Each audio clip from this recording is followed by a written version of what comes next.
Point मांडले, खूप छान वाटलं ऐकून की काय स्त्री म्हणजे काय हे बी काय वाटतं त्याच्याबरोबर. मी थोडंसं माझे विचार थोडे वेगळे असतात, मला यातलं सांगताना केलं वगैरे झालं. तर वेगळं असं म्हणेन की पहिलं तर स्त्रियांबरोबर ऍडजस्टमेंट होतं, ओके, रिस्पॉन्सिबिलिटी पण होती, करेक्ट. नंतर काय इंडिपेंडन्स ती पण बेअर दिली सगळ्यांनी. बऱ्याच इथंच ऑलरेडी कितीतरी इंडिपेंडेंट आहे, जॉब वगैरे करतात. पण आत्ताच्या काळात एक नवीन विकृती जन्म घेते किंवा ते असेल, पण ती एवढ्या 2 वर्षात जरा जास्तच नाव आहे बघितलं. Extra marital, extra marital, extra marital, what is extra marital? आणि ते गरजेचं आहे का?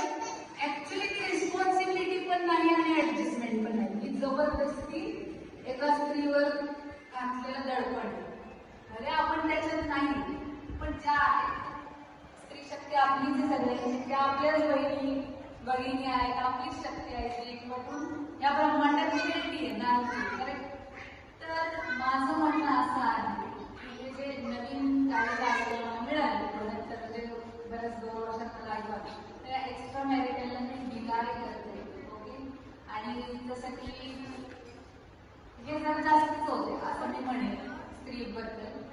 दुसरी गोष्ट, एक भारत सरकार माझ्याकडून असं निवेदन असेल की जसं तुम्ही बाकी स्त्रियांना मदत केली, जसं की माननीय पंतप्रधान नरेंद्र मोदी यांनी स्त्रियांना खूप मदत केली, त्यांच्या कल्याणाच्या खूप योजना काढल्या वगैरे वगैरे बरेचसे हलाला मुक्त केला, ओके. तर मला असं म्हणणं